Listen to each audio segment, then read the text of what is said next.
Hello and नमस्कार, welcome to all. आप सभी का स्वागत है रणधीर एजुकेशन में। आज के इस वीडियो में हम अपने पड़ोसी मुल्क और अपने पुत्र के बारे में बात करेंगे और वो है पाकिस्तान। आप जानते हैं कि पाकिस्तान पहले भारत का ही हिस्सा हुआ करता था, लेकिन अलग कैसे हुआ, आज उसमें क्या कंडीशन है, फिलहाल उसका ज्योग्राफी क्या है और इसके अलावा अन्य बहुत सी बातें जो इंटरेस्टिंग फैक्ट्स भी हैं। साथ साथ आपको यह भी बताएंगे कि इससे क्या क्या प्रश्न एग्जाम में पूछे जा सकते हैं। तो लास्ट में हमसे प्रश्न पूछे जाने की जो संभावना है वो भी जानेंगे। आप जानते हैं कि हमारी ये जो एक सीरीज चल रही है, ये हमारी वर्ल्ड मैप की सीरीज है। इसमें हम अपने पड़ोसी मुल्कों को समझ रहे हैं। बारी बारी से हम विश्व के सभी कंट्रीज को, उनकी कैपिटल हो या करेंसी हो या उनकी ज्योग्राफी या कोई राजनीतिक मुद्दा हो, सभी को यहां पर बारी बारी से कवर करने जा रहे हैं। तो आज के इस लेक्चर में हम जानेंगे कि किस प्रकार बांग्लादेश, जिसमें अभी विवाद चल रहा है, बांग्लादेश का किस प्रकार यहां पर विभाजन होता है और एक नया देश बनता है। आप जानते हैं कि ये वाला जो वर्ल्ड मैप हमारी सीरीज है, एसएससी के एग्जाम के लिए, यूपीएससी के लिए, आरओ एआरओ, यूपीपीएससी का कोई भी एग्जाम हो, चाहे वो ब्लॉक एजुकेशन ऑफिसर का हो या कोई पीसीएस का, जीएस फाउंडेशन का हम जो करा रहे हैं, यूपीएसआई दरोगा हो, यूपी ट्रिपल एससी का पैट एग्जाम हो, अनन्य एग्जाम जिनमें ये हमारे यहां से प्रश्न पूछे जाते हैं। तो चलिए एनिमेशन के साथ हम यहां पर समझेंगे पाकिस्तान के बारे में। तो चलिए शुरू करते हैं और जानते हैं। सबसे पहले आपको बताएं कि पाकिस्तान कहां पर सिचुएटेड है। हमने यहां पर जो मैप लिया है वो लिया है एशिया का मैप। अगर आप और अन्य मैपों को समझना चाहते हैं, जैसे वर्ल्ड मैप हो गया, उसमें कौन सा कॉन्टिनेंट है, कहां पर कौन सा कॉन्टिनेंट सिचुएटेड है, तो प्लेलिस्ट को चेक कर लीजिएगा, हमने ये पहले ही पढ़ा दिया है। जो लोग हमें फॉलो कर रहे हैं वो लोग ऑलरेडी जानते होंगे कि हम एशिया कॉन्टिनेंट की बात कर रहे हैं। इस एशिया कॉन्टिनेंट में जो आपको भारत दिख रहा है, ये हमारा प्यारा भारत है। इसी के जस्ट राइट हैंड पर जो कंधे पर बैठा हुआ है वो है आपका पाकिस्तान। तो यहां पर हम पाकिस्तान को पहले हम आउट करेंगे। तो ये देखिएगा, ये हमारा पाकिस्तान है। हमने इस पाकिस्तान को आउट कर लिया है, ये हमारा पाकिस्तान है। और पाकिस्तान के बारे में अब डिटेल से समझते हैं। जैसे इसकी कैपिटल क्या है, तो कैपिटल है इस्लामाबाद। लेकिन याद रहे, ये आज की डेट में इस्लामाबाद है। पहले इसकी जब हमारा देश इससे अलग हुआ या फिर ये हमारे देश से अलग हुआ, तब इसकी इस्लामाबाद नहीं थी। तो पहले आप जानिए, फिलहाल इसकी कैपिटल जो है वो इस्लामाबाद है। और करेंसी पाकिस्तानी रुपया। तो यहां पर जो करेंसी चलती है, जैसे हमारे भारत में रुपया चलता है, वो इंडियन रुपया है, तो यहां पर पाकिस्तानी रुपया चलता है। आगे बात करें कि भाई यहां पर हमने मैप आपको दिखा दिया है, ये आपके पाकिस्तान का मैप है। अगर आप इस मैप को ध्यान से देखें तो आपको बिल्कुल ऐसा ही मैप दिखेगा जैसी इसकी हरकत है। हरकत है कुत्ते जैसी और मैप भी है इसका कुत्ते जैसा। पता नहीं क्यों इत्तेफाक से इसका मैप भी कुत्ते जैसा ही बनता है, हरकतें भी कुत्ते जैसी रहती हैं। आगे इसके बारे में समझेंगे कि क्या क्या हरकतें इसने कुत्ते वाली की। पहले इसकी राजधानी कराची हुआ करती थी और 1947 में, चूंकि ये 14 अगस्त 1947 को आजाद हुआ था, उस समय पर इसकी राजधानी कराची थी। लेकिन इसके पास और कोई दूसरा शहर नहीं था। इसने एक शहर बसाया 1963 में और वहां राजधानी को ट्रांसफर कर लिया। फिलहाल इस्लामाबाद इसकी राजधानी है। अगर बात करें कि इसमें राज्यों की संख्या कितनी है, तो इसमें 4 प्रांत आते हैं। और वो 4 प्रांत कौन कौन से हैं, तो पहला है बलूचिस्तान। ये आप जो यहां पर रेड कलर से देख रहे हैं, ये आपका बलूचिस्तान है। और उत्तर पश्चिम सीमांत प्रांत, उत्तर पश्चिम सीमांत प्रांत ये है आपका, ये पूरा पड़ता है। आपको कंफ्यूजन नहीं होना चाहिए। हमने क्या किया, इस मैप में आजाद कश्मीर को अलग दिखाया है, NWFP को अलग दिखाया है। लेकिन याद रहे, 4 ही यहां पर राज्य हैं, प्रांत हैं, जिनमें उत्तर पश्चिम सीमांत प्रांत भी है और पाकिस्तानी पंजाब है। ये रहा पाकिस्तानी पंजाब और ये है आपका सिंध प्रांत। अब जानते हैं कि सिंध प्रांत जो है, यहां पर सिंधी भाषा बोली जाती है। ये हमारे पहले भारत के ही हिस्से हुआ करते थे। पंजाब, अब आप जानते हैं, एक तो चला गया पाकिस्तान में पंजाब और एक फिलहाल हमारे पास पंजाब है, तो ये हम इसको पाकिस्तानी पंजाब कह रहे हैं। तो 4 बातें यहां पर याद रखनी है। कैपिटल, करेंसी याद रखिएगा, कैपिटल ज्यादा इंपॉर्टेंट है। पहले इसकी कराची कैपिटल हुआ करती थी। गरीबी एक इस देश में रही है, फिर इन्होंने अलग से एक शहर बसाया और बनाया इस्लामाबाद। यहां पर इस्लामाबाद है।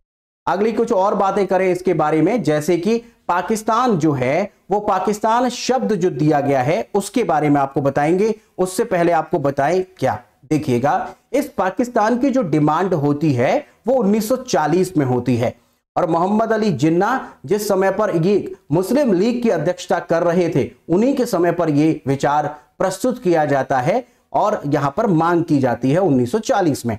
लेकिन इसकी नींव सबसे पहले पड़ी थी 1906 में और 1906 में बना था आपका मुस्लिम लीग, जिस मुस्लिम लीग को बाद में अधिकार दिए गए और 1909 में एक अधिनियम आया और अंग्रेजों के द्वारा वह अधिनियम लाया गया था जिसे हम मार्ले मिंटो रिफॉर्म कहते हैं। तो मार्ले मिंटो रिफॉर्म के थ्रू इन्हें पृथक निर्वाचक मंडल दिया गया था। उस पृथक निर्वाचक मंडल ने ही कहते हैं कि इस पाकिस्तान की नींव डाली थी और पाकिस्तान की नींव का जिम्मेदार जो है वो मिंटो को महात्मा गांधी ने भी माना है। महात्मा गांधी ने कहा है कि हमारे देश का विभाजन जो किया है वो मिंटो के द्वारा हुआ है, तो यहां से नींव पड़ना शुरू होती है। उसके बाद यह मुस्लिम लीग रेगुलर काम करती रहेगी और एक ही डिमांड रखेगी कि हमें मुल्क अलग चाहिए और यह मुल्क जो है वो 1940 में निकल करके आता है, जब इनकी लाहौर में जब इनकी अधिवेशन होता है मुस्लिम लीग का और उसकी अध्यक्षता कर रहे होते हैं मोहम्मद अली जिन्ना और मोहम्मद अली जिन्ना के समक्ष यह प्रस्तुत किया जाता है कि हमारे लिए एक देश होना चाहिए और उस देश का नाम होगा पाकिस्तान। और यह समय था आपका 23 मार्च। याद रखेंगे, यहां पर हम थोड़ा हल्का लिख रहे हैं, आप मैनेज करिएगा। 23 मार्च 1940 में यह डिमांड की जाती है कि पाकिस्तान होना चाहिए। ये जो नाम है पाकिस्तान, ये वहां पर कैम्ब्रिज विश्वविद्यालय में पढ़ने वाला एक व्यक्ति जिसका नाम है चौधरी रहमत अली, ये इस नाम की संकल्पना रखता है। तो नाम उसने ये कैसे दिया, तो देखिएगा पाकिस्तान जो नाम उसने दिया है वो नाम देखिए कैसे है। P फॉर है इसमें पंजाब, A फॉर है अफगानिस्तान जो फिलहाल वर्तमान में खैबर पख्तून जो बना है वो आपका है, और K फॉर है कश्मीर, I फॉर है आपका जिसको हम सिंध बोलते हैं, कश्मीर I इसमें मिल जाता है, और स्थान जो है ये आपका बलूचिस्तान में आता है। तो इसमें देखिएगा हमने यहां पर ऐसा आपको बताया है, देखिए क्या है, P for Punjab, A for Afghanistan, K for Kashmir, S for Sindh और तान मीन्स बलूचिस्तान। तो बलूचिस्तान का क्षेत्र तान बनाया गया। कुल मिलाकर के पाकिस्तान जो एक संकल्प दिया, एक जो नाम दिया है वो दिया गया है चौधरी रहमत अली के द्वारा 1933 में। ठीक है, ये वो क्षेत्र थे जहां पर मुस्लिम बहुलक ज्यादा थे, यानी मुस्लिम लोग ज्यादा रहते थे। ठीक है, ये तो बात कर ली हमने इसकी। और आपको याद होना चाहिए कि पहली बार जो ये आपका पाकिस्तान दिवस मनाया जाता है ये 23 मार्च 1943 में पहली बार पाकिस्तान दिवस बनता है। ठीक है, यहां पर हमने ग्लोब लिया है और इस ग्लोब में इस मैप को भी दिखाया है, वो है पाकिस्तान जो आपको दिख रहा है। यहां पर कुछ और बातें, जैसे पाकिस्तान का सबसे बड़ा नगर जो है वो कराची है और इसकी जो राष्ट्र भाषाएं हैं वो उर्दू और अंग्रेजी हैं। ऑफिशियल इसकी अंग्रेजी है जैसे हमारे भारत की है, और उसकी नेशनल लैंग्वेज उर्दू है, जबकि आप जानते हैं कि हमारे भारत की कोई भी नेशनल लैंग्वेज नहीं है, हमारी राष्ट्रीय भाषा कोई नहीं है, राजभाषा अंग्रेजी है, याद रखेंगे। अच्छा, राजभाषा हमारी हिंदी भी है, दोनों याद रखेंगे यहां पर जिस प्रकार है। तो यहां हमारी राजभाषा है, बट यहां पर पाकिस्तान की बात हो रही है तो अंग्रेजी इनकी ऑफिशियल लैंग्वेज है, जबकि नेशनल लैंग्वेज इनकी उर्दू है।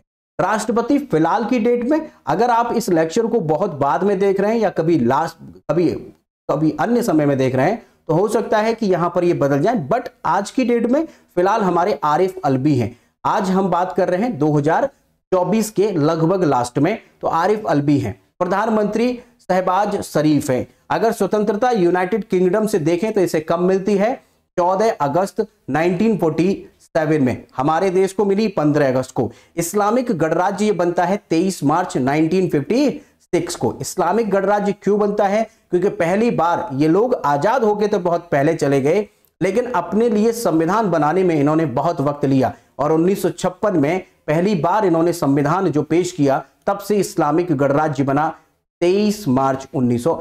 आपको कभी अगर कोई कॉल आता है और उस कॉल में +92 दे रखा हो तो समझ जाइए कोई फ्रॉड कॉल है, क्योंकि पाकिस्तान वाले लोगों को धोखाधड़ी और फ्रॉड के अलावा कुछ नहीं आता है। आपके पास कोई कॉल ऐसा आए और फिर आपसे कुछ डिमांड करे तो समझ जाना कि वो पाकिस्तान है। +92 वाला कॉल उठाने की आवश्यकता नहीं है, धोखाधड़ी करते हैं, कोई बैंकिंग फ्रॉड होगा, कुछ होगा, इस तरीके का होता है। इसे हम नहरों का देश कहते हैं, क्योंकि सिंधु नदी यहां पर एक मुख्य नदी है और तमाम नहरें वहां से निकलती हैं, इसीलिए नहरों का देश। वैसे नहरों का देश इसके साथ साथ और भी है, नहरों का देश तो ये भी है और इसके साथ साथ हमारा नीदरलैंड भी नहरों का ही देश है, तो वो भी नहरों का देश है। इधर पाकिस्तान भी नहरों का देश है। कई कई बार एग्जाम में पूछता है, वहां पर नीदरलैंड नहीं देता, पाकिस्तान को देता अक्सर, ठीक है, यहां पर याद रखेंगे। आगे बात करें इसके कॉन्स्टिट्यूशन के बारे में कि इसका जो कॉन्स्टिट्यूशन है वो कब और कैसे बना, वो देखिएगा। हमारे देश से तो ये बहुत पहले अलग हो चुका था, हम लोगों ने बहुत कुछ इसको दिया, आज भी हम बहुत कुछ देने का प्रयास करते हैं। और पाकिस्तान में अगर बात करें संविधान की, तो यहां पर अब तक संविधान जो बने हैं वो कई वजह से निरस्त होते रहे हैं। तो पहला संविधान जो बनता है वो 1956 में बनता है और इसे लागू किया जाता है 23 मार्च 1956 को, जैसा कि हमने अभी बताया, ठीक है। और इसमें पाकिस्तान में पहली बार मार्शल लॉ लगता है 1958 में और इसको समाप्त कर दिया जाता है संविधान को, तो संविधान वहां का समाप्त होता है। इसके बाद दूसरा संविधान फिर से लागू होता है 1962 में और यह समय होता है आपका 8 जून 1962। तो 8 जून 1962 को यहां पर फिर से लागू होता है। इसकी मुख्य विशेषता क्या थी कि राष्ट्रपति प्रणाली को यहां पर बढ़ावा दिया गया और इसके लिए एक मजबूत कार्यकारी सत्ता दी गई थी। समाप्ति क्यों? 1969 में फिर से मार्शल लॉ लगता है और उसके कारण निलंबित कर दिया जाता है। हमारे देश में कभी भी मार्शल लॉ नहीं लगा है और ना ही लगने की संभावना है। ऐसा क्यों? ये पॉलिटी की क्लासेस में आपको हम समझा चुके हैं और वहां बताते भी हैं। अगर आप पॉलिटी पढ़ना चाहते हैं तो प्लेलिस्ट में जाइएगा चैनल के, वहां पर प्लेलिस्ट में आपको पॉलिटी दिख जाएगा, इकोनॉमिक्स दिख जाएगा, हिंदी दिख जाएगा, अन्य सब्जेक्ट भी आपको वहां पर दिख जाएंगे, तो उसे फॉलो करते रहिए, ठीक है भाई।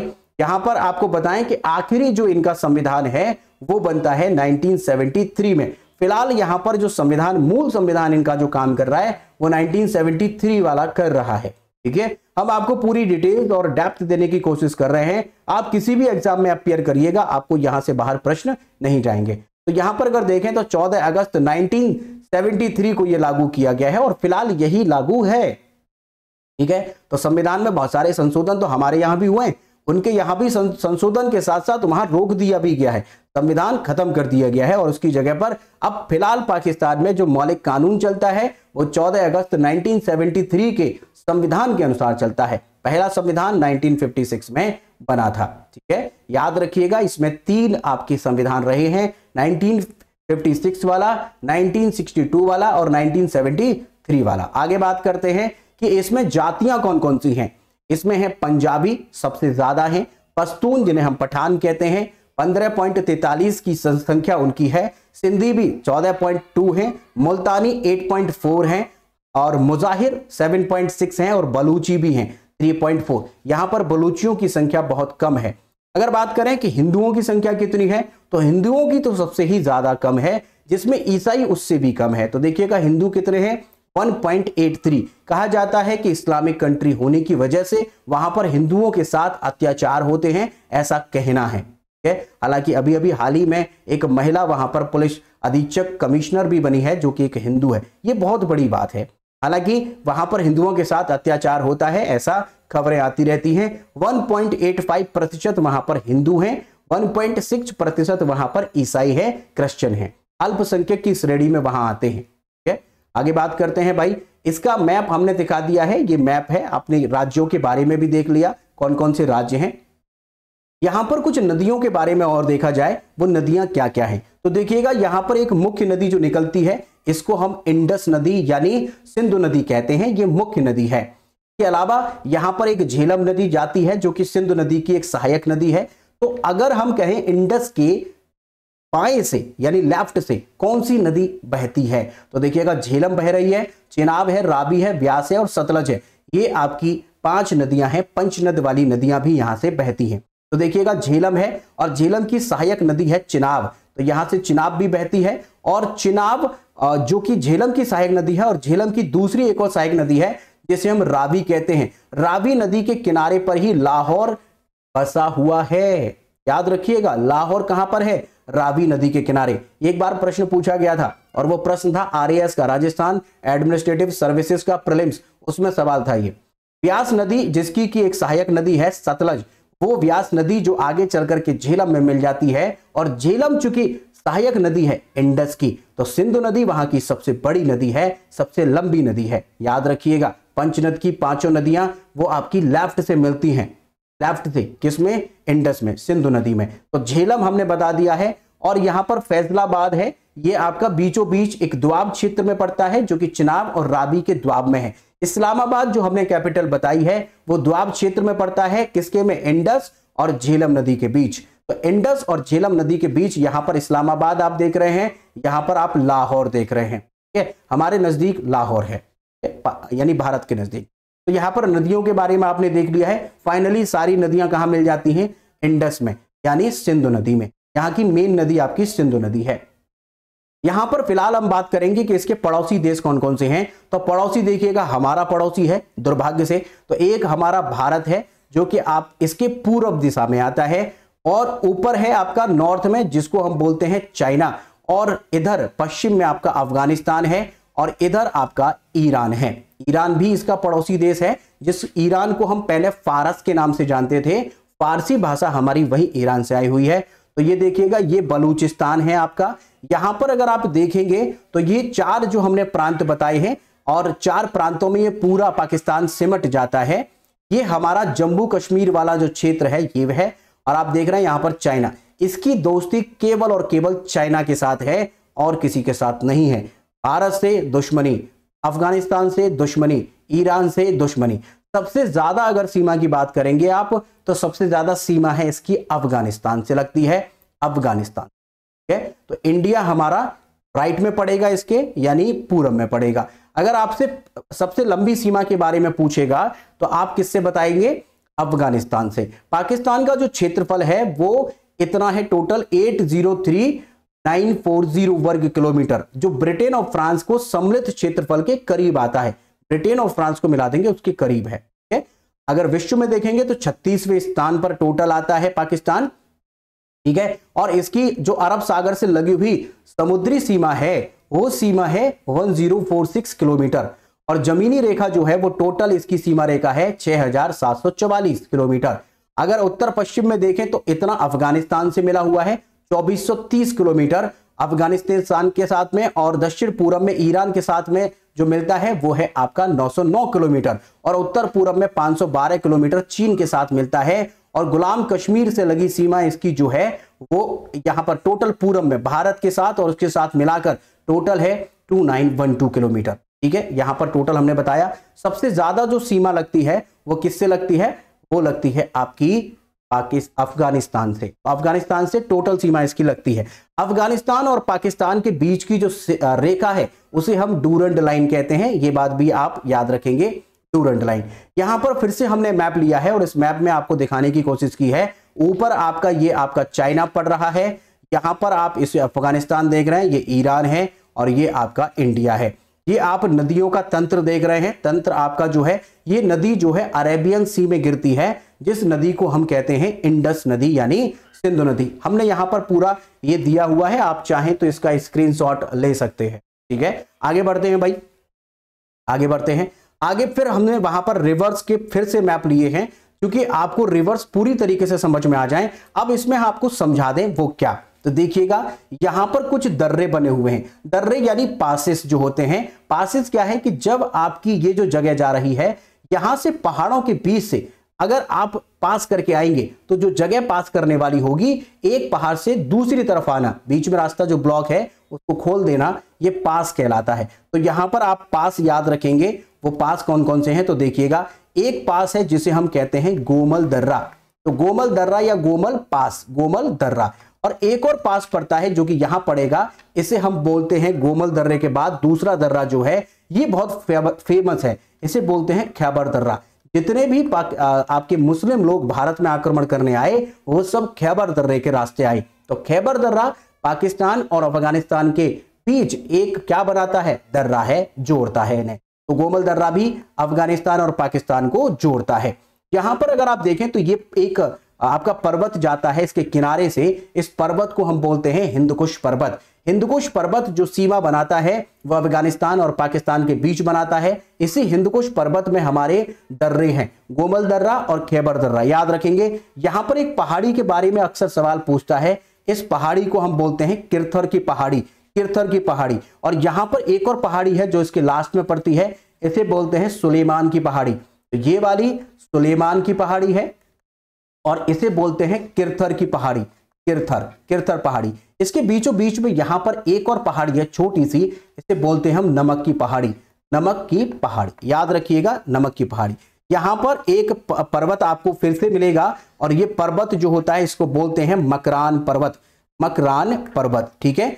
यहां पर आपका मकरान पर्वत और है, इन पर्वत को आप याद करेंगे और हिंदकुश पर्वत को जरूर याद रखेंगे। हिंदकुश पर्वत जो है वो पाकिस्तान और अफगानिस्तान को अलग करता है। खैबर दर्रा भी याद रखेंगे, खैबर दर्रा बहुत इंपॉर्टेंट है एग्जाम में और अक्सर इतिहास में यहां पर बहुत सारी बातें पूछी जाती है। अगर बात करते हैं कि ऐतिहासिक पृष्ठभूमि में भौगोलिक रूप से वहां पर क्या क्या उपस्थित है, तो ये हम यहां पर जो दिखा रहे हैं ये है आपका दुनिया की सबसे पहली यूनिवर्सिटी और इसका नाम है तक्षशिला। आपने चाणक्य, कौटिल्य का नाम सुना होगा, जीवक का नाम सुना होगा या फिर बड़े बड़े उन लोगों का नाम सुना होगा जो इतिहास में काफी महत्वपूर्ण माने जाते हैं। उन सभी ने पढ़ाई इसी तक्षशिला विश्वविद्यालय से की है। तक्षशिला विश्वविद्यालय दुनिया का सबसे पहला विश्वविद्यालय था। इसमें वो शिक्षा प्राप्त की जाती थी जो पूरे विश्व में कहीं भी किसी को प्राप्त नहीं होती थी। विदेशों से लोग पढ़ने आते थे, बस एक ही कमी थी, हॉस्टल की व्यवस्था इसमें नहीं थी। नालंदा विश्वविद्यालय जो कि बाद में बनता है उसमें हॉस्टल की भी व्यवस्था करवा दी जाती है। ये नालंदा विश्वविद्यालय के अब अवशेष मिले हैं। दुनिया की सबसे पहली यूनिवर्सिटी पूछेगा एग्जाम में तो आप तक्षशिला बताएंगे। हमारे कौटिल्य, चाणक्य, ये सब इन्हीं से, जीवक, ये सब इन्हीं से पढ़े हैं, यहीं से। बहुत ही फेमस, दुनिया में जानी जाने वाली एक तक्षशिला विश्वविद्यालय ये था। उसके अवशेष आपको यहां पर दिखाई पड़ रहे हैं, ये उसके अवशेष हैं तक्षशिला के। फिलहाल ये पाकिस्तान में रह गया क्योंकि ये भारत की मानी जाती है, क्योंकि भारत ही का हिस्सा ही तो था पाकिस्तान। आपको डाउट तो नहीं होगा। अगर यहां पर दिखाएं तो हमने दिखा दिया। फिलहाल ये हमारी जो संस्कृति मंत्रालय है, हमारे भारत का संस्कृति मंत्रालय इन मॉन्यूमेंट्स को कंट्रोल करता है, उनकी देखरेख करता है। यूनेस्को विश्व धरोहर ये जो घोषित किया जाता है यूनेस्को के द्वारा, वो वर्ल्ड लेवल पर हो जाता है। फिलहाल ये पाकिस्तान में आता है। हमारे संस्कृति मंत्रालय से इसका कोई लेना देना नहीं है फिलहाल, और ये संस्कृति मंत्रालय हमारे भारत में होता तो इसे जरूर दें। अगर कुछ और भी बात करें कि और मॉन्यूमेंट्स कौन कौन से हैं तो देखिएगा, कायदे आजम का मकबरा, यहां पर कायदे आजम, आप जानते हैं कायदे आजम जो कहा गया है वो किसको कहा गया है, मोहम्मद अली जिन्ना को कहा गया था। और कायदे आजम इनका कराची में, यानी मोहम्मद अली जिन्ना, इनका मकबरा यहां पर, टॉम्ब यहां पर बना हुआ है। आगे देखें तो फैजल मस्जिद है इस्लामाबाद में, फैजल मस्जिद है, बहुत ही खूबसूरत ये मस्जिद है। देखिए जो चीज अच्छी है उसको हम अच्छी बताएंगे। ये लोग गधे हैं लेकिन ये मस्जिद बहुत ही खूबसूरत है, बहुत ही प्यारी है। और देखिए गॉड के नाम पर, ईश्वर अल्लाह के नाम पर ये है, तो ऑब्वियस सी बात है खूबसूरत होगी, अच्छी होगी, बहुत सुंदर भी दिख रही है, आप देख सकते हैं इसे। तो फैजल मस्जिद पाकिस्तान की सबसे खूबसूरत मस्जिद है, जगह है इस्लामाबाद, बहुत ही प्यारी दिखती है, आप देख सकते हैं। आगे बात करते हैं लाहौर किला। अकबर के द्वारा ये लाहौर किला बनाया गया था, लाहौर में पड़ता है, लाहौर किला है, लाहौर में पड़ता है। आगे बात करते हैं भाई, यहां पर कुछ और तस्वीरें हमने ली हैं जो कि इन्हीं के पहाड़ी क्षेत्र हिंदुकुश के क्षेत्र की हैं। बहुत ही खूबसूरत यहां पर जगह भी हैं, लोग गलत हैं वो बात अलग है, लेकिन जगह खूबसूरत है। ये देखिए बहुत प्यारी जगह है ये। और आगे यहां पर कुछ और बातें आपको बताएं। हमारे भारत में जो पहली बार 1921 में दयाराम साहनी के द्वारा जो खोज की गई थी, जिसमें हमें पहला स्थल मिला और वो 2500 BC का था, जो पाया गया हड़प्पा। तो हड़प्पा जगह हो या फिर मोहनजोदारो जगह हो, जो हमारे इंडस वैली सिविलाइजेशन के प्रमुख शहर और प्रमुख स्थलों में आते हैं। जैसे हड़प्पा सबसे पहला खोजा गया था, इसीलिए उसका नाम पड़ा हड़प्पा सभ्यता। सिंधु नदी के किनारे था, इसीलिए नाम पड़ा सिंधु घाटी सभ्यता। 1921 में दयाराम साहनी के द्वारा, उस समय पर आर्कियोलॉजिकल सर्वे ऑफ इंडिया के जो डायरेक्टर हुआ करते थे, उनका नाम था जॉन मार्शल। तो जॉन मार्शल के आदेश के अनुसार दयाराम साहनी ने इस जगह को 1921 में खोजा था। यहां से बहुत सारी चीजें मिली जो हड़प्पा है। और मोहनजोदारो वहां का सबसे सर्वाधिक शहर था। आप जानते हैं कि इंडस वैली सिविलाइजेशन हमारे भारत का और पूरे विश्व की पहली ऐसी एक सभ्यता थी जो एक शहरी थी। वहां पर नालियां ढकी हुई थी। आज भी बहुत सारे शहरों में, इवन जहां भी आप रहते हैं, शायद वहां पर भी नालियां जो होंगी वो ढकी हुई नहीं होंगी, लेकिन इस जगह पर नालियां जो है ढकी हुई पाई गई। तो यहां पर 2 स्थल हैं जो कि वहां पर चले गए हैं और वहीं उसके द्वारा आप चाहे तो उसे घूम करके देख सकते हैं एक बार। यहां पर अवशेष मात्र रह गए हैं और अवशेषों को फिलहाल संरक्षित रखा जाता है। यूनेस्को विश्व धरोहर साइट्स में इनको घोषित किया गया है।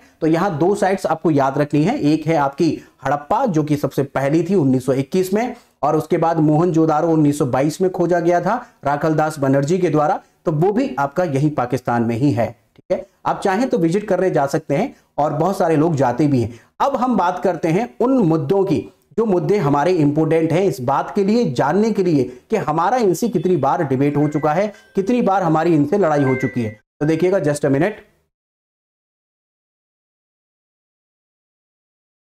हाँ जी, तो यहां पर लड़ाइयों के बारे में अगर बताएं आपको, तो लड़ाई तो ये हमेशा से ही करना चाहता है, लेकिन अब तक हमारी इनसे 4 बार लड़ाई हो चुकी है। पहली लड़ाई हुई थी हमारी 1947 से 48 में। ये क्यों थी, इसका रीजन जानिएगा, इसका समझिएगा।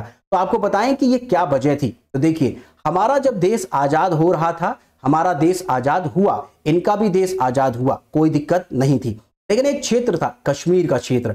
कश्मीर में स्वतंत्र रहने की कोशिश की जा रही थी वहां के राजा हरि सिंह डोगरा के द्वारा। टाइटल याद रखिएगा, हरि सिंह डोगरा है। राजा हरि सिंह डोगरा चाहते थे कि कश्मीर को वो स्वतंत्र एक राज्य बनाएंगे, स्वतंत्र एक देश बनाएंगे, ऐसा वो चाहते थे। और यहाँ के माउंटबेटन के द्वारा, भारत सरकार या भारत के लोगों के द्वारा ये कई बार कोशिश की गई कि राजा हरि सिंह तुम आओ, हमसे बात करो और इस देश को हमारे साथ मिला लो, पाकिस्तान के साथ न मिलाओ। तो पहले तो यही डाउट था कि ये पाकिस्तान में ना मिल जाए, पाकिस्तान ये डाउट में था कि ये भारत में ना मिल जाए, लेकिन उसका कुछ अलग ही चल रहा था। यहां पर महाराजा हरि सिंह वो चाहते थे कि हम इस देश को अलग बनाएंगे। ठीक है, कोई बात नहीं।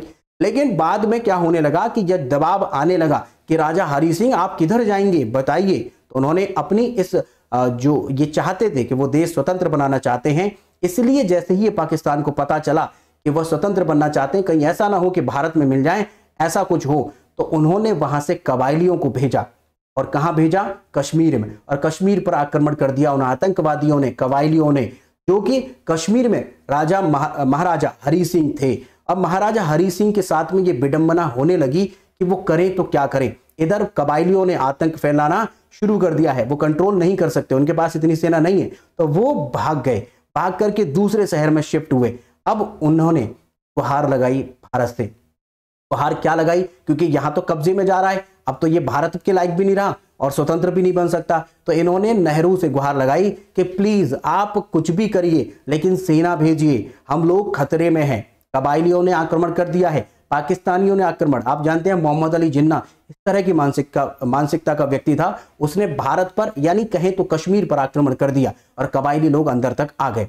कबायली मत का मतलब है कि ना ही इनका कोई वेशभूषा है, ना ही ये पता है कि आर्मी के लोग हैं, आर्मी के ही लोग हैं, लेकिन उनका वेशभूषा क्या है? वेशभूषा है कुछ ऐसे नागरिकों जैसा, जैसे कंफर्म ही ना हो पाए। उन लोगों ने टोपियां पहनी हुई थी जो कि एक धर्म को बताती हैं। तो यहां पर डिबेट और यहां पर मुद्दा होने लगा। तो हमारे भारत वालों ने उन महाराजा हरि सिंह डोगरा से कहा कि ठीक है, हम सेना आपके पास तभी भेजेंगे यदि आप हमारे भारत में शामिल होंगे तब। हम इतने समय से आपसे बोल रहे हैं कि आप हमारे भारत में शामिल हो जाइए, आपको लाभ रहेगा, लेकिन आप तो स्वतंत्र रहना चाहते हैं, पाकिस्तान में मिलना चाह रहे थे, वगैरह वगैरह। तो अगर आप इस बात के लिए तैयार हैं कि आप हमारे भारत में शामिल होंगे, विलय पत्र पर साइन करेंगे, तो हम सेना भेजते हैं। फिर भारत ने, क्योंकि उन्होंने कहा कि ठीक है हम विलय पत्र पर साइन कर देंगे, विलय पत्र पर साइन हुआ, भारत ने सेना भेजी और भारत की सेना उस कश्मीर में भेजी गई और वहां पर लड़ाई शुरू हुई। लड़ाई में पाकिस्तान की सेना को पीछे धकेला गया और वहां पर सबसे अच्छा काम किया था मेजर सोमनाथ शर्मा ने। उत्तराखंड के कुमाऊं रेजिमेंट, जो कुमाऊनी रेजिमेंट है, वहां की एक मेजर थी जिनका नाम था मेजर सोमनाथ शर्मा। सोमनाथ शर्मा ने वहां पर इतना अदम्य साहस दिखाया, इतना बेहतरीन काम किया कि इस सेना को पीछे खदेड़ा। जो लोग कबायली थे इन्हें पीछे खदेड़ा और खदेड़ने के बाद यह मुद्दा इतना ज्यादा बढ़ने लगा, लोग मरने लगे, बहुत सारी समस्याएं होने लगी। सोमनाथ शर्मा के बारे में तो बहुत सारी ऐसी बातें हैं कि अगर आपको बताएं, कितना भी बता दें, उनके बारे में कमी होगा। इतना बहादुर व्यक्ति थे कि इनके एक हाथ नहीं था, इनका पहले हाथ डैमेज हो चुका था, लेकिन फिर भी ये लड़ते रहे और जाते रहे। सोमनाथ शर्मा एक ऐसे व्यक्ति थे जिन्होंने बहादुरी का परिचय दिया और इन लोगों को पीछे धकेला। अब ये लोग जहां जहां धकेले गए, सोमनाथ शर्मा के बारे में दो बातें आपको बता दें कि सोमनाथ शर्मा पहले भारत के ऐसे व्यक्ति हैं जिन्हें स्वतंत्रता के तुरंत बाद या उनके मरने के तुरंत पहले, जो मतलब मर जाते हैं उसके बाद तो इन्हें प्राप्त होगा, तो पहले ऐसे व्यक्ति थे जिन्हें क्या दिया गया है, हमारी सेना के द्वारा परिस्थितियों में, विशेष परिस्थितियों में जब लड़ाई की परिस्थिति होती है उस समय पर एक अवार्ड मिलता है, प्राइज मिलता है, जिसे बोलते हैं हम परमवीर चक्र। तो पहले परमवीर चक्र प्राप्त करता हमारे सोमनाथ शर्मा हैं। सोमनाथ शर्मा ने जो बहादुरी दिखाई है, हालांकि बाद में शहीद हो गए हैं और उन्हें पहले ही ये दिया जा चुका था। 1947-48 में ये लड़ाई होती है, 1948 में उन्हें प्राप्त करवा दिया गया क्या, परमवीर चक्र। लेकिन परमवीर चक्र की स्थापना बाद में होती है। बड़ा ही एक यहां पर इंटरेस्टिंग सवाल बन सकता है कि भाई परमवीर ऐसा कौन सा एक चक्र है या ऐसा कौन सा प्राइज है जो कि पहले ही दिया जा चुका था लेकिन उसकी स्थापना बाद में होती। सोमनाथ शर्मा डिजर्विंग कैंडिडेट थे। इनकी स्टोरी एक बार अगर चाहें तो कभी हम सेपरेट तरीके से बताएंगे। इनके हाथ नहीं था, फिर भी ये बंपर्स में जाकर, बंकर्स जो होते हैं वहां पर जाकर बारूद देने का काम कर रहे थे। बहुत ही बेहतरीन इन्होंने काम किया, इसीलिए इनकी बहादुरी के कारण पहला परमवीर चक्र इन्हें दिया गया। और परमवीर चक्र की स्थापना बाद में होती है, बल्कि इन्हें पहले मिल जाता। ठीक है, तो यहां पर इन्होंने क्या किया, अब आपको मैप के थ्रू समझा दें कि जो पाकिस्तान की जो सेना है वो हमारे इस कश्मीर में यहां तक आ गई, हमने इसको यहां तक धकेल दिया, कोई बात नहीं। ठीक है, यहां तक, ये जो आप देख रहे हैं ना, यहां हमने रेड बना दिया आपका कि यहां तक कश्मीर से इनको पीछे तक धकेल दिया। लेकिन हमारे जवाहरलाल नेहरू एक गलती कर बैठे और वो इसी लड़ाई के बीच, घमासान लड़ाई के बीच वो पहुंच गए यूएनओ में, यूनाइटेड नेशंस ऑर्गेनाइजेशन, यहां पर पहुंच गए। और यूएनओ ने यहां पर इस युद्ध पर रोक लगाई और कहा जो जहां है वहीं रहेगा। तो हमने इनको धकेल करके पीछे किया था, तो ये यहीं के यहीं रह गए। आज जो कबायली हैं, जो यहां पर इस एरिया को उन्होंने कब्जे में ले रखा है, क्योंकि ये मैटर किस पे चल रहा है, ये मैटर चल रहा है हमारा में यूएनओ में। और यूएनओ किसी चीज का सॉल्यूशन तो करता नहीं है, बट इसने पेंडिंग में डाला हुआ है, इस पर कोई भी विकल्प फिलहाल नहीं है। अगर आप इस क्षेत्र को कहें, ये वाला जो क्षेत्र है, इसी क्षेत्र को हम पीओके के नाम से जानते हैं, पीओके, पाक ऑक्युपाइड कश्मीर हमारे थ्रू। लेकिन जो पाकिस्तान है उसे इस एरिया को वो आजाद कश्मीर कहता है के अकॉर्डिंग, क्योंकि उसने आजाद कर लिया है कश्मीर को। उसका मानना है कि कश्मीर के लोग भी यही चाहते हैं कि कश्मीर के लोग पाकिस्तान में मिल जाएं, ऐसा वो चाहते हैं, तो वो आजाद कश्मीर कहता है। लेकिन हमारी भारत सरकार और सत्यता यही है कि वो एक पीओके है, पाक ऑक्युपाइड कश्मीर। हमारी इस कश्मीर का यह 30% हिस्सा है। वैसे तो हम चाइना में बताएंगे आपको, लेकिन यहीं पर एक ओवरव्यू और बता दें कि इधर का जो हिस्सा है ये वाला, ये कुछ हिस्सा हमारा इस चाइना ने घेर रखा है और वो हिस्सा है 10%। तो हमारा 10% अक्साई चीन में चला गया, अक्साई चीन बोलते हैं इसको, और इधर से हमारा हिस्सा पीओके में चला गया है। अब इसको मैप के थ्रू आपको दिखा दें, इसको मिटा देते हैं यहां से, मैप के थ्रू आपको दिखाएं। देखिए यहां पर आपको मैप दिखाते हैं, यहां पर इसी को हम फिर से जूम करके दिखाते हैं। देखिए ये आपका पीओके है, ये वाला क्षेत्र है पीओके, ये वाला पाकिस्तानी कंट्रोल में आता है, जिसे गिलगिट और बाल्टिस्तान बोलते हैं। इसने इस एरिया को, चूंकि ये भारत का एरिया है, इस पर कब्जा लिया और इसे चाइना को गिफ्ट कर दिया है। इसे अक्साई चीन कहते हैं। ये ऑक्युपाइड किया गया था 1962 में चाइना के द्वारा। तो टोटल अगर आप देखें तो ये टोटल हमारा हो जाता है 30% और ये हो जाता है 10%, 10%, 40% हमारा जम्मू कश्मीर का जो क्षेत्र है वो पूरा ऐसे ही इन लोगों ने कब्जे में ले रखा है। और ये हमारा पूरा मुद्दा पाकिस्तान वाला, ये इस समय यूएनओ में है और यूएनओ के पास में कोई सॉल्यूशन नहीं है, फिलहाल ये पेंडिंग में है। लेकिन चूंकि हमारी जो भारत सरकार है या फिर बीजेपी सरकार है, इस बात के लिए अभी लोगों से भी कहती है और कह भी रही है कि हम इस पीओके को वापस लाएंगे, कैसे भी लाएं, वापस लाएंगे। तो यहां पर सोमनाथ शर्मा जो परमवीर चक्र विजेता है, पहले इनके बारे में हमने आपको बता दिया है।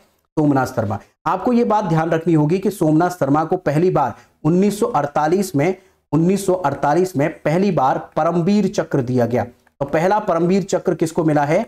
मेजर सोमनाथ शर्मा को मिला है। लेकिन परमवीर चक्र की जो स्थापना होती है वो 26 जनवरी 1950 को होती है, जब हमारा संविधान लागू होता है।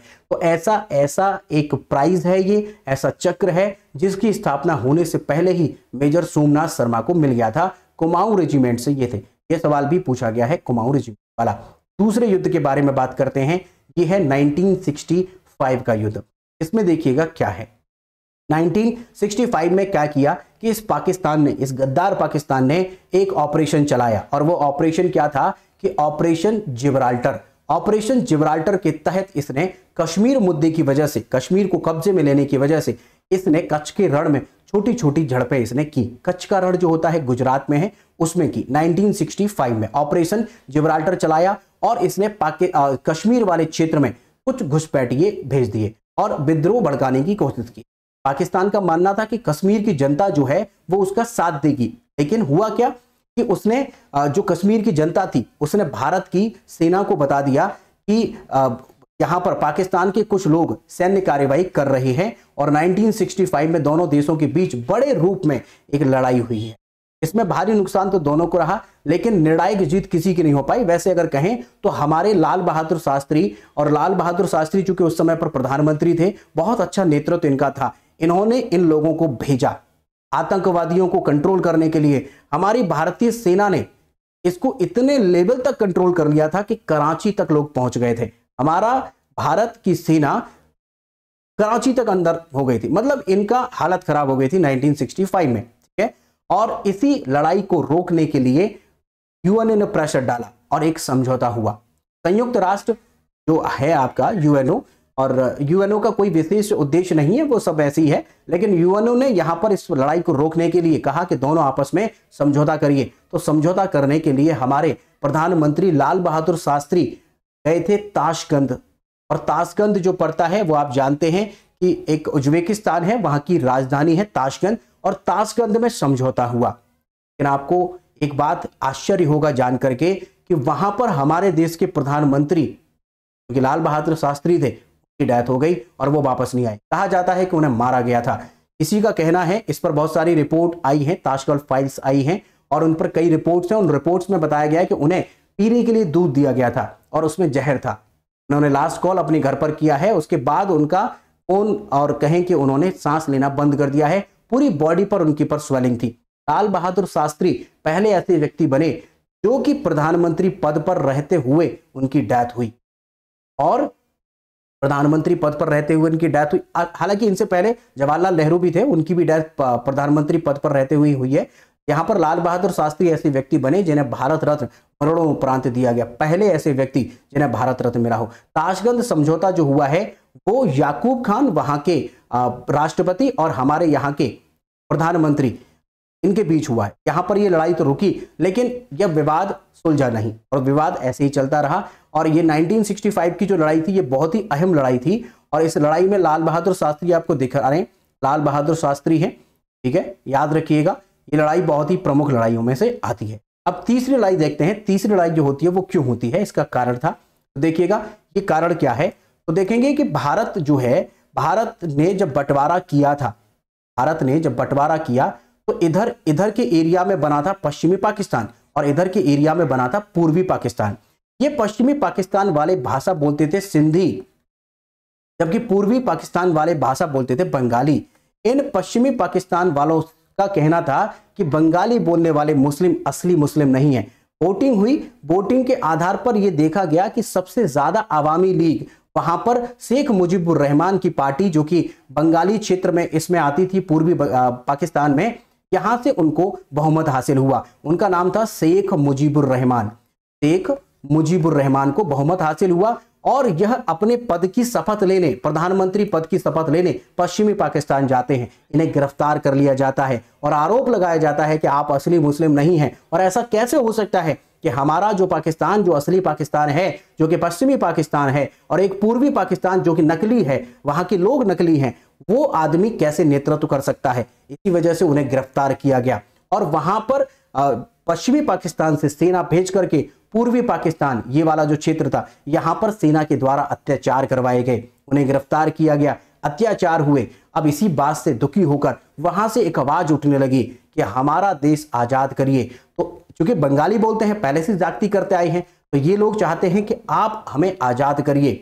के बाद अगर आजादी की यहां पर मांग उठती है तो ये मांग विश्व जाहिर हो जाती है। हमारे भारत में प्रधानमंत्री इंदिरा गांधी थी, उसे भी पता चलता है कि हमारा पड़ोसी मुल्क एक दूसरी अपने ही मुल्क के लोगों पर ज्यादती कर रहा है, उन पर ऐसे आक्रमण कर रहा है जिससे लोग वहां के परेशान हैं, और उसने हस्तक्षेप किया। तो हमारी इंदिरा गांधी के द्वारा यहां पर हस्तक्षेप किया जाता है कि आप इस प्रकार नहीं कर सकते हैं, आप लोगों के साथ गलत नहीं कर सकते हैं, लोगों के साथ जो अत्याचार कर रहे हैं इसे रोकिए। लेकिन यहां पाकिस्तान नहीं रुकता है, पाकिस्तान उल्टा हमारे कश्मीर क्षेत्र को लेकर के मामला और ज्यादा पेचीदा बना देता है।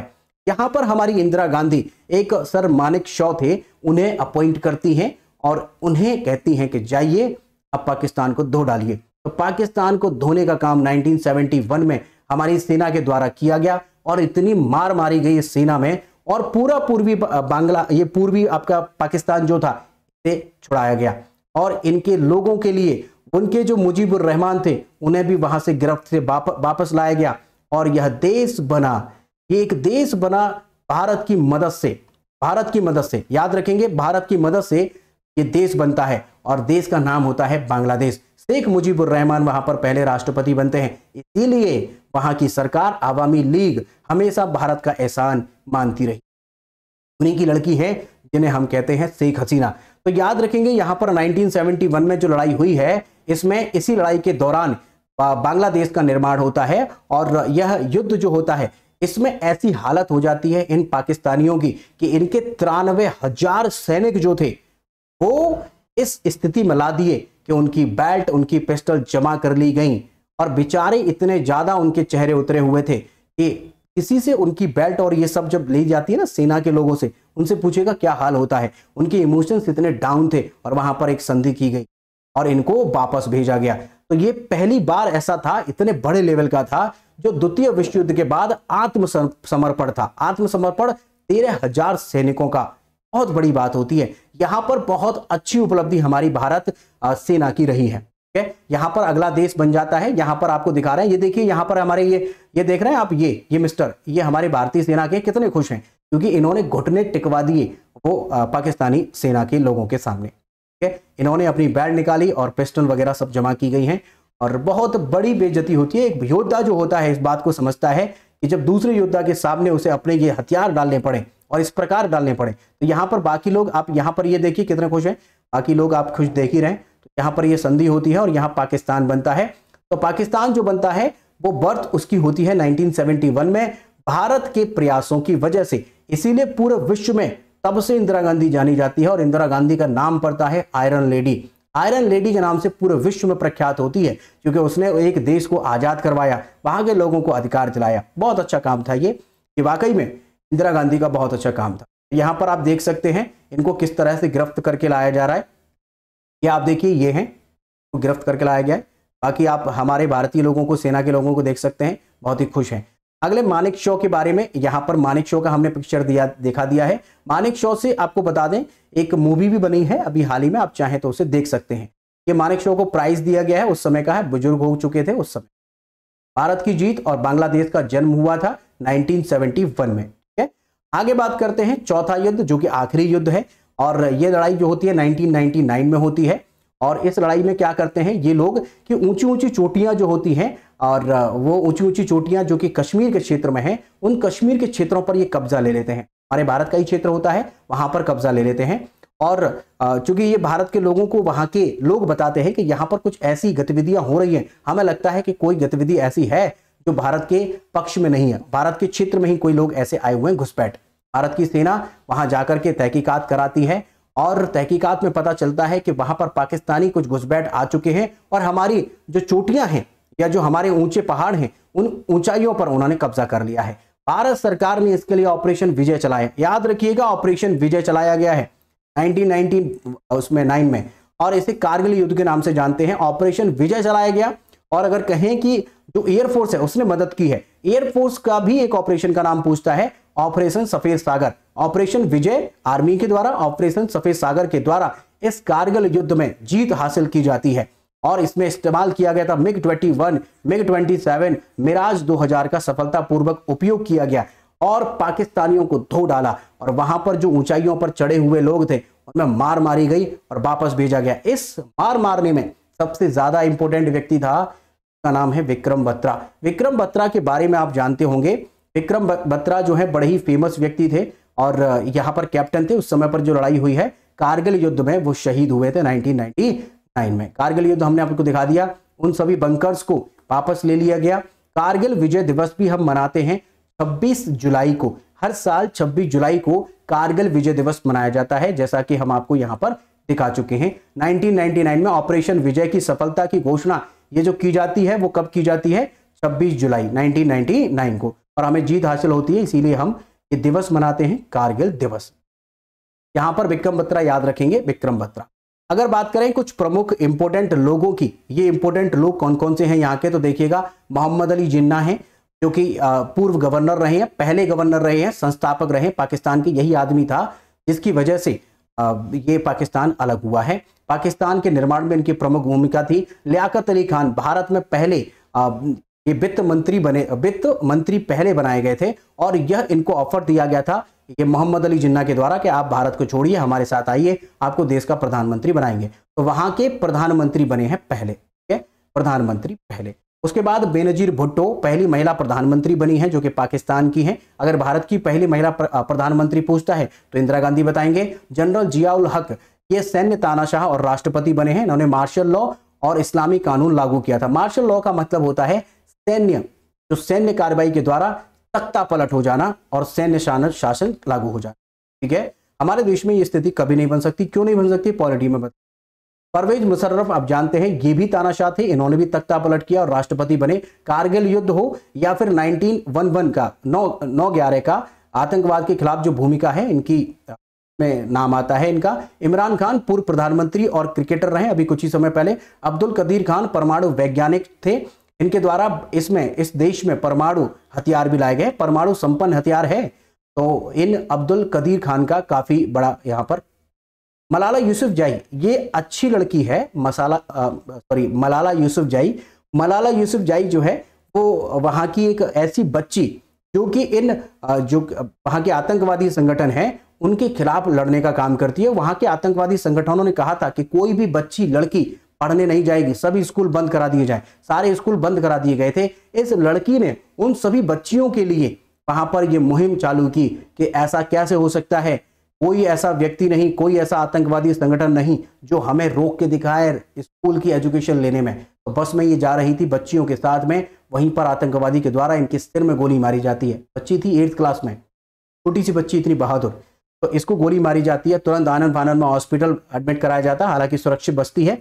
लेकिन इसीलिए नोबेल प्राइज, दुनिया का सबसे बड़ा सर्वोच्च शांति पुरस्कार जो दिया जाता है, मलाला यूसुफजई को दिया जाता है। और विश्व में पहली ऐसी लड़की बनती है, या सबसे कम उम्र की पहली ऐसी लड़की है जिसे शांति का नोबेल प्राइज मिला है, ठीक है, शांति का Nobel prize. Fatima Jinnah mother of the nation कही जाती हैं, मोहम्मद अली जिन्ना की बहन थी ये। यहां पर मलाला यूसुफजई दिवस भी मनाया जाता है 12 जुलाई को प्रत्येक वर्ष। यही वो बहादुर लड़की है, बहुत ही बेहतरीन बहादुरी वाला काम इन्होंने किया है। और आज भी पाकिस्तान जो जाना जाता है वो इनके कारण भी जाना जाता है। बहुत बड़ा सहयोग इनका इस पाकिस्तान को जन्माने में है। पाकिस्तान पाक युद्ध जो है वो आपके हमने बता दिए हैं, 1947 से 48, 1965 में, 1971 में और 1999 में ये युद्ध आपके हुए हैं। और 1971 की लड़ाई के बाद एक पाकिस्तान बना। सबसे ऊंचा अगर पर्वत देखें तो K2 है। K2 पाकिस्तान के क्षेत्र में पड़ता है, वो भारत का ही क्षेत्र था जिसमें K2 जाता है। तो K2 गॉडविन ऑस्टिन जिसको बोलते हैं, ये भारत की सबसे ऊंची चोटी कही जाती है। भारत में सबसे ऊंची चोटी कंचनजंगा मानी जाती है। ये सबसे परमाणु शक्ति का हथियार जो इन्होंने संपन्न किया है अपने आप को, जो कि हमने आपको साइंटिस्ट अभी जस्ट बताए हैं, वो साइंटिस्ट कौन से हैं? अब्दुल कदीर खान। इनकी मदद से यहां पर संपन्न बनता है 1990। भाई यहां पर फिर आप कुछ प्रश्न देख लेते हैं। प्रश्न देखिए क्या है। पाकिस्तान का कौन सा शहर सिटी ऑफ गार्डन के नाम से जाना जाता है? कराची है, लाहौर, इस्लामाबाद, रावलपिंडी। तो यहां पर ऑप्शन हमारा सही होगा बी, लाहौर को हम सिटी ऑफ गार्डन्स के नाम से जानते हैं। अगला प्रश्न देखते हैं। पाकिस्तान के पहले गवर्नर जनरल कौन थे? वही था मोहम्मद अली जिन्ना। यहां पर मोहम्मद अली जिन्ना जो है वो पाकिस्तान के पिता या पाकिस्तान के गवर्नर जनरल पहले बनते हैं, इन्हीं की वजह से पाकिस्तान बना। अगला है पाकिस्तान के संविधान का वर्तमान रूप किस वर्ष में अपनाया गया। फिलहाल जो संविधान का वर्तमान रूप चल रहा है पाकिस्तान में वो कौन सा है। पाकिस्तान में आप जानते हैं कितनी बार संविधान बन चुका है, फिलहाल जो है वो 1973 का है। हम बता चुके हैं कि 1956 में पहला संविधान, 1962 में दूसरा संविधान, 73 में इनका संविधान फिर से बनता है। फिलहाल वही मूल संविधान इनका है। अगला प्रश्न देखते हैं, कौन सा दर्रा पाकिस्तान को अफगानिस्तान से जोड़ता है। पाकिस्तान को अफगानिस्तान से जो दर्रा जोड़ता है उस दर्रे का नाम है आपका खैबर दर्रा। इसी दर्रे के थ्रू ये सब लोग, जितने भी लोग बाहर से आए हैं वो सब खैबर दर्रे के थ्रू आते थे, खैबर दर्रा। ठीक है, आपको हम पहले भी दर्रे का नाम बता चुके हैं, खैबर दर्रा यहाँ पर राइट आंसर होगा। अगला प्रश्न है, पाकिस्तान का राष्ट्रीय पुष्प कौन सा है।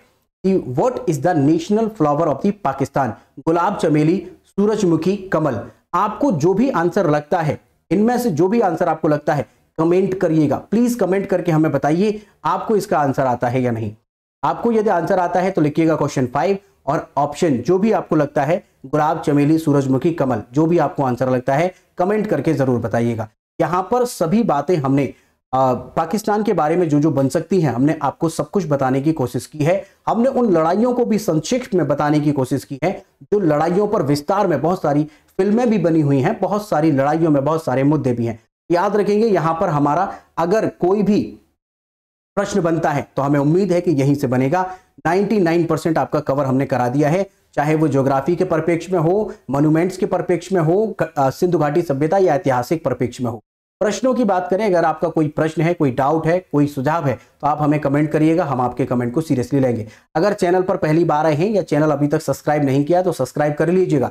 लेक्चर पसंद आया है तो लाइक जरूर करिएगा और अपनी फ्रेंड्स में भी शेयर करिएगा। इसके अलावा आप हमसे जुड़ सकते हैं फेसबुक, इंस्टाग्राम और टेलीग्राम पर। टेलीग्राम पर जुड़ने का फायदा मिलेगा आपको। टेलीग्राम पर जुड़ने से फायदा यह होगा कि डेली करंट अफेयर का क्विज फॉर्म में मिलता रहेगा। सभी लेक्चर्स के जो पीडीएफ हम प्रोवाइड कराएंगे वही यहीं टेलीग्राम पर कराएंगे। आपको टेलीग्राम पर पीडीएफ भी प्रोवाइड होगा current affair, weekly current affair का, और daily current affair quiz form में आपको मिलती रहेगी। लेक्चर के लास्ट तक बने रहने के लिए आप सभी का बहुत बहुत धन्यवाद। मिलते हैं नेक्स्ट लेक्चर में। Thank you so much. Thank you, धन्यवाद।